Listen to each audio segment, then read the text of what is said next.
Hi everyone, this is Raylene Byrne from Medicine for Your Spirit, and I wrote the article in the Effortless magazine.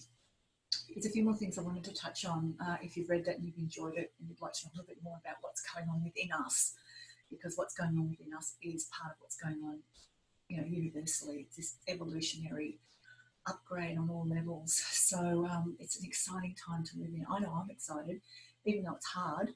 It's very, very exciting that we are actually creating what we're stepping into. I find that remarkable. So I just want to share with you what's been going on for the first 6 months of this year, more so since April. It's been amplified since April, and what we need. So since most of this year, but more so since April, instead of having these beautiful undulating ups and downs that we've had, 10 or 15 years ago, what's happened is it's gone like this, up and down, up and down, up and down, up and down, up and down. So we're having peaks and troughs. So we have a peak up here and a trough down here. And they're lasting like days are in between them. So we'll be having one day where we're feeling amazing, achieving, on top of the world, know where we're going, I'm on track. And then 2 days later, this sense of, I don't really know what I'm doing. I'm not even sure if I want to be here. I'm confused. I've got no energy. Oh, it's this real slump. So why is this happening? Going back to 1999, we started a huge inner energetic process. We had 1999 coming into the new millennium. So we knew things were going to be hairy and uncertain, and nobody really knew what was going to happen. We knew that we're coming into a new millennium, new century. But whether our computers were going to flip over, bills, I know for me, I went and filled up my bathtub because I was believing all the fear stuff around nothing would work. Once we flipped into 2000, nothing would work because all the computers were done in the 1900s. So everyone was concerned about what the new millennium would bring. And then we got to year 2000, everything flipped over. Nothing changed. It just went to the next number, and that was all great. And we still spent that first year a little bit uncertain. We've got this whole new century in front of us. So we were a little bit distracted from this universal cycle that had started in 1999. So right through our universe, right back to the beginning of time, based on numerology, our universe goes through 9-year cycles. So 1 year is the beginning year, planting seeds, foundations, tilling the soil, so to speak. And we go through all the years until we get to the 9th year. And that's the year that we tidy up, we clear the way, we've reaped the harvest, and we're now getting ready to prepare for the next crop, so to speak. So this has been happening right through history, right through the universe, these 9-year cycles. So in 1999, when we started this particular 9-year cycle, as I said, we had the coming up to the new millennium, and then we stepped into the year 2000. And there was all, expansive thinking, but there was nothing really concrete being done. And then we hit January the 1st, 2001. And that date is 111. And then we hit the 2nd of February, 2002. That date, 222. And then the following year, the 3rd of March, 2003, 333. And then the following year, 4th of April, 2004, 444. What we were having was these sequences of repeating numbers. And that only happens once every new century. So it's a really important time. So from 1999 through to 2007 or 8, I haven't got my maths here with me right now, but I'll put a blog on here if you have a read of. It explains it a bit more.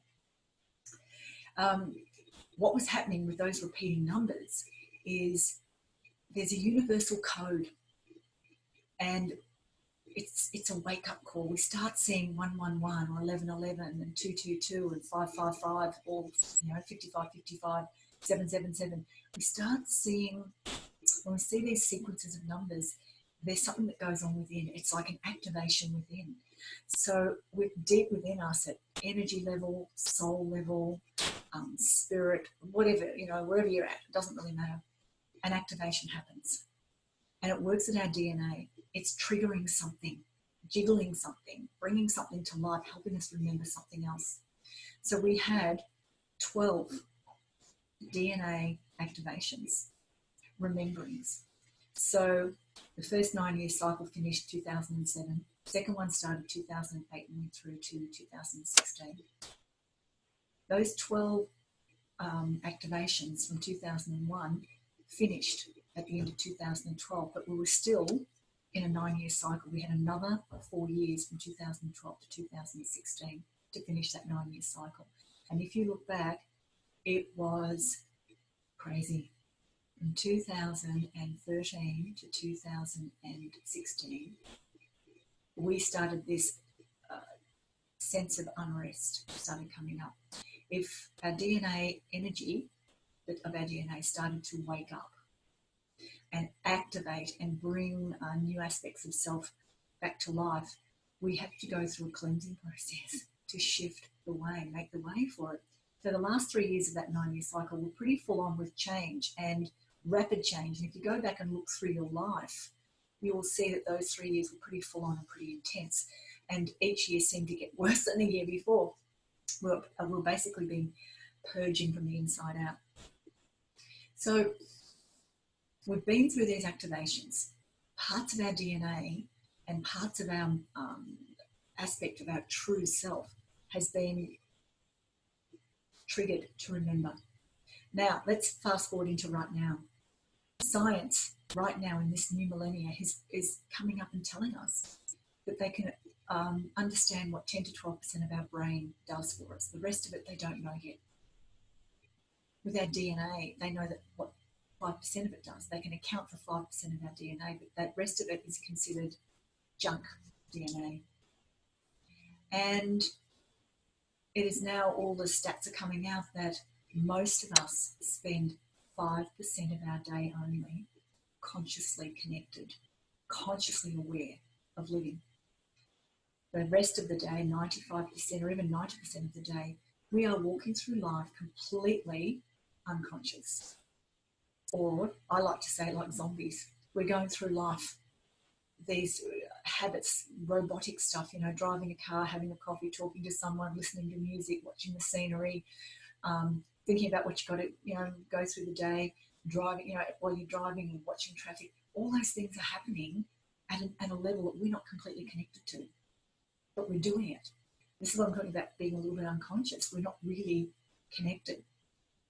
So if you look at the stats, we use 10 to 12% of our brain, 5% of our DNA, and we're conscious for about 5 to 10% of the day. My question is, who the hell are we? And what are we capable of? What are we really capable of?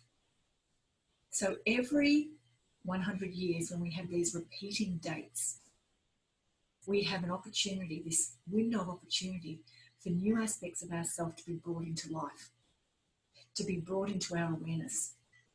And that's how we have advancement. That's how we evolve. That's how we start to get, fast forward in technology and all sorts of things like that in life. And look what's been happening. It's been fully insane. So right now, we've got all these things awakening within us. We've got this compounded energy, as I said, with peaks and troughs, squeezing and shuddering us from the inside. And with the shudder going on and the new awarenesses that are trying to find their way into our physical life and into our conscious life, things are coming up now, deeper things, old feelings, old emotions, old patterns, old beliefs, old conditionings that we think that we've been working on for years, and they're still there and they come up. So what's happening at the moment with the shudder is pushing it out. It's pushing it out in front of us. And as we have the awareness, something physical from our world comes and meets it. So it's like a double whammy. And there's a beautiful, beautiful dynamic that happens there. It's an amazing opportunity when you're conscious to be aware of, that is who I was, that old stuff coming up. Oh, I've done this so many times. Hang on a minute, that's who I was. Who I am is here. What I want is this, so I'm going to move that way. And that collision of the old and the new possibilities is this dynamic, beautiful dynamic. This is what I want, and this is where I'm going, or this is where I'm stepping forward. We don't even have to know where we're going. It's just, this is what I want, and I'm moving towards that. It's a beautiful opportunity. So I give you that information to be aware of that, because it is a bit unsettling at the moment. There's a lot of new directions. So we've had all those years. So we finished our last 9-year cycle, 2016. This year, 2017, universal 1 year. So what have we got to do? We've got to be like the earthworm.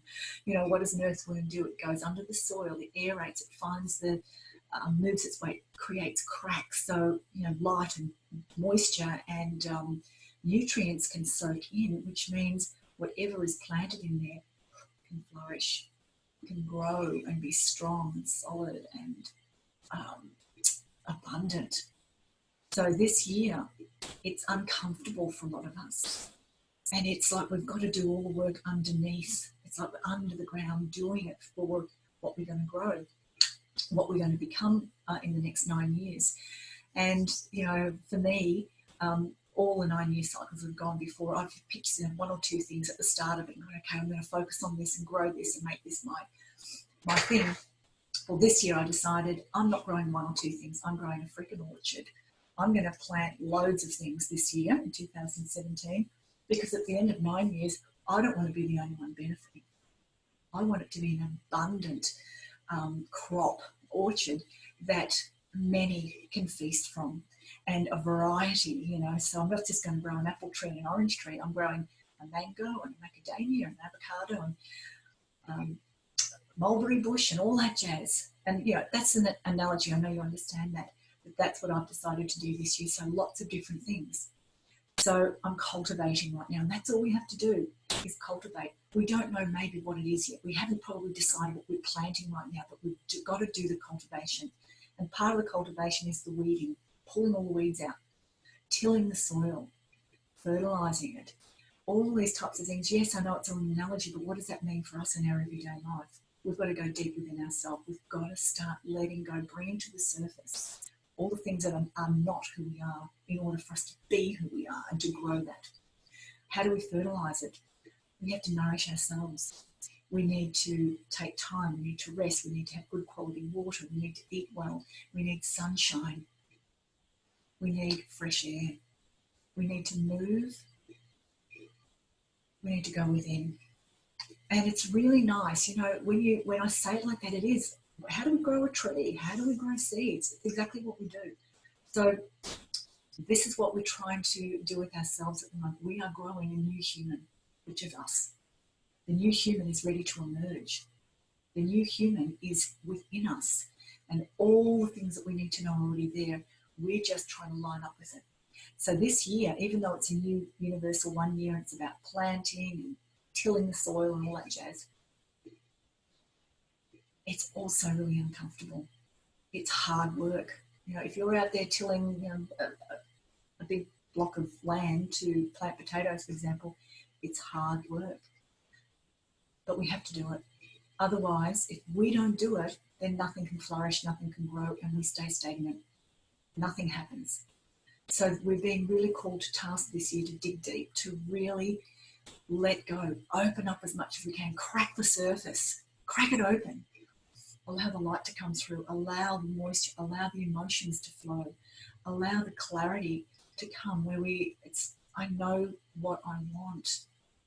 And what's happening with a lot of people, a lot of my clients at the moment, they're stepping away from everything they know is comfortable for them, everything that they've known is their world, because they're realising that sometimes that comfort stuff is actually their prison.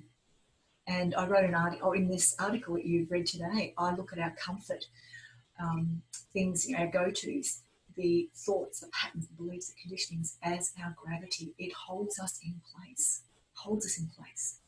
What we're trying to do is free ourselves from it. So this is the year to do it. So go in and do it. So what I'm going to offer you here is, if you want to work with me, I do a lot of, I see energy fields, I see what's going on for people energetically, I can see the core issues really quickly.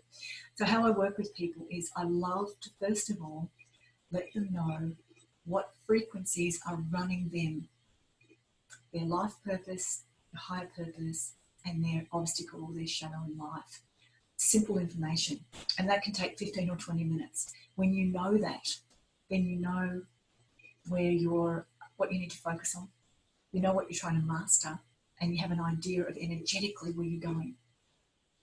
It's really good self-knowledge. One of my greatest phrases, or one of the greatest mantras I have, and I say it all the time to people, is the greatest act of self-love that you can give yourself is self-knowledge. And just something as simple as knowing the frequencies running you through your name, it's like, now I understand why things happen the way they do. Now I understand why I act that way. Now I understand. You see the positive and the negative of it. But that's one way. I also do one-on-one sessions with people via Skype or person to person. They're very deep, and we really follow threads, and we follow energy lines to tidy things up, release, open, create space, bring awareness, loads of stuff. They're very deep, and they're very informative and very transformative. And then I have little packages where you can have a couple of sessions with me and a 6-month soul overview. Now that is a recording, and it tells you what your soul's language is, or it helps you understand your soul language, helping you go deeper. Because I really do believe at core level that everything we need to know we already have within. Everything we need to know we already have within. We have to understand the language of our soul. We have to understand the language of who we are and what it's trying to tell us all the time. Instead of thinking about it, we have to feel it, and we have to listen deeply. So these 6-month or 12-month soul overviews, the recording that I do, I sit down, I tune into your energy, and I use a particular set of cards, and they're very, very expansive and very deep. And whatever's coming through for each month for you, it's like downloaded through the recording and the transmission. And through those transmissions that you receive over an email, there can be healing, and there can be incredible support, because the energetics are getting locked into your system just through listening to it. So each month there's a directive that will be really important for you to embody, understand, work with, and do the practice or do the activity or the little visual meditation, whatever it is, in each month. And that, what it does, it helps us go deeper. So this is how I see it. You're trained to see life a certain way. We're all trained to see certain things in life a certain way. And you could go walking. This is how I understood what I'm doing. I've had this experience. A particular walk I do every day along the beach, and you'll be walking along and you're seeing life the way you've been trained to see it. And then you go walking with someone else one day, and they point something out, and they go, wow, look at that. And it's like, I've never seen that before. But it's always been there. You haven't seen it. I haven't seen it because I wasn't looking for it. I wasn't trained to look for that. So a soul overview is a bit like that. It's like, I take you on a walk. I'm with your soul. I take you on a walk like we're going through a forest or botanical gardens, and I'm pointing out to you things in your life that you're not seeing, or maybe things you need to spend more time or attention looking at or attending to. And there's a lot of other stuff that comes through. So they're a really great tool to start getting you to go deep and listen to your own inner world and get to understand what's happening and what's communications going on. There's that. And I've also got a program starting in October, and it is 9 weeks, and it is really going from anything around I'm not enough to wow, I am enough, always have been, always will be. There's a lot of other stuff in it, but each week you get a video, an activity, and every 3 weeks I have a webinar and people can give questions and answers and all that sort of stuff. There's a few other things coming in that you'll see it if you go to the link.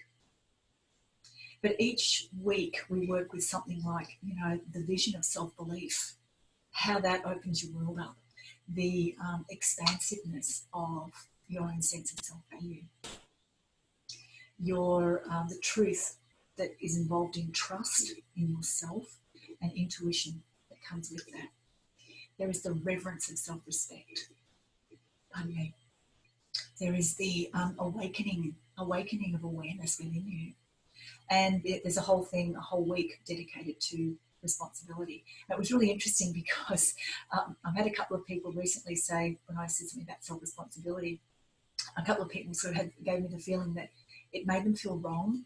And I was really surprised by that. I really found that a hard thing. Not hard, it was just, I hadn't thought about it from that perspective. For me, I look at self-responsibility as an incredibly empowering thing to have in our life, because it's claiming ownership of all that you are, all your interactions, all your thoughts, all your words, all your feelings, all of life. You're owning yourself. There's so much empowerment with that, because you are the creator of your life. And if you're not taking responsibility for it, then who is, or what is? So I find that a really important thing, to own your own self-responsibility, because it paves a very strong way forward for you. It really does. It's not anything that you have to do. It's a state of being. And it's something that should be an undercurrent in our lives. And it makes us keep moving. And I want to give you one more gift before I leave. I want to talk to you about fear. I really want to talk to you about fear. I'm giving this to all my clients all over the world at the moment, because it really keeps us moving. So through our lives, we've learned that fear freezes us. It brings us to a full stop. It paralyzes us.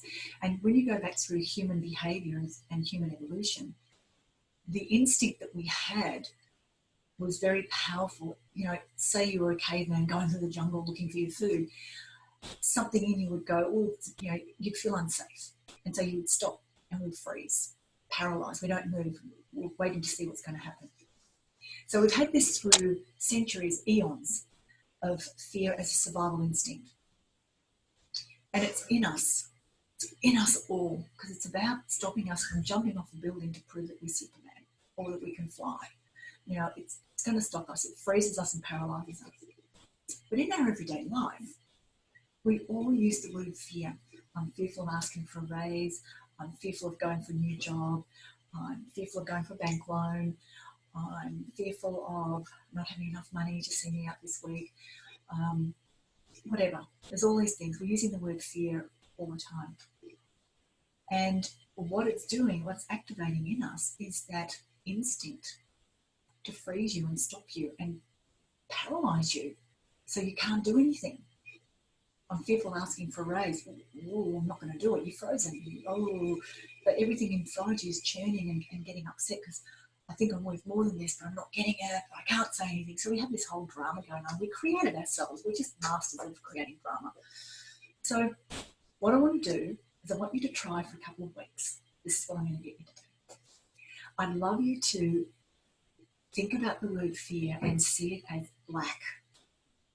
Whatever it is, whatever conversations you're having, if you hear people saying they're fearful of something, challenge them on it. Challenge yourself on it. See it as lack. That's all we really have got going on, is lack. And what does that mean? So if we'll use going for a raise, for example. If you're going for a raise, you want a raise, and you're fearful of asking your boss for a raise. So what you're really saying is you're lacking confidence. So if you can identify the fear as a lack, then you know what the next step is. You know what you need to do to keep moving.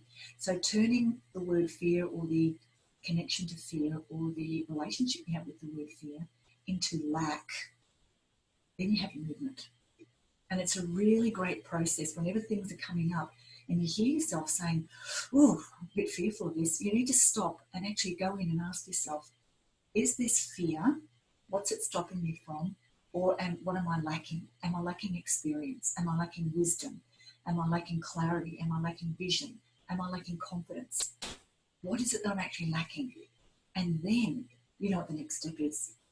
Because the whole thing about life at the moment is not to get stuck. It's to keep moving. And even in these moments, right now on the planet, where I know a lot of people are all in this process of moving away from what we've been doing, how we've been representing ourselves in life, as service or businesses or work or whatever it is.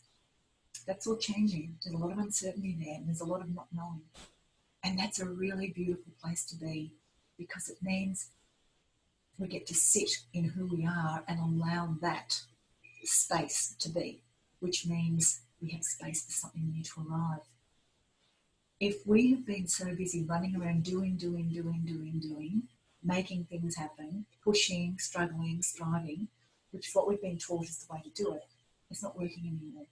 And right now, with all the changes going on, the best thing that any of us can do right now is to sit with ourselves and be in that space, spatialness or spaciousness of allowing something to arrive. And if you are an impatient person, and I know there's a lot of us out there who are, a little thing you can do, and it's a beautiful little technique to do, is you can be walking. If you're out walking, go for a walk one day. Go around the block, go to the beach, go through the bush, climb a mountain, whatever. Go for a walk.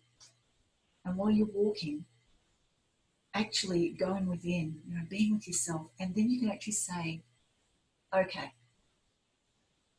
I don't know what I'm meant to be doing yet, but you know what? I'm willing and prepared to do what is my soul purpose. Can you please, I'm commanding that you open the path and bring it towards me. Bring the path towards me. I command that. Try that, and just see what arises. But you know what? Sometimes we have to be grateful to be in the unknown. Right now we're in the void. Before matter, before this universe was created, there was nothingness. The Buddhists tell us that. A lot of the ancient teachings tell us that in the beginning there was nothing. And out of nothing came light, and then matter. So if you're sitting in the void, you are in an incredibly, incredibly powerful time of creation. But you've got to trust that it's within you. So I'm going to finish this off, and I'm going to give you the thing I'd love you guys to do every morning before you leave your house to go to work or go out and run, climb mountains, or have adventures, whatever you guys do. Finish cleaning your teeth, look into your eyes in the bathroom mirror. Look into your eyes. Look into your eyes. Don't just glance. Look. Take a breath when looking into your eyes. And then you need to say this out loud. Everything I need to know. I already have everything. And then close your eyes and just feel that. Do that every day for a month. Sitting in the void. Everything I need to know, I already have within. There's comfort, there's security, there's safety, there's knowing, there's trust. Beautiful, beautiful place to be while we're creating, or you are being shown what your next creation is. So thank you. Please come and check out my website, www.rayleneburn.com. If you have any questions, or you want to connect with me, you want to have a session, or find out more information, please email me at info@rayleneburn.com. So thank you.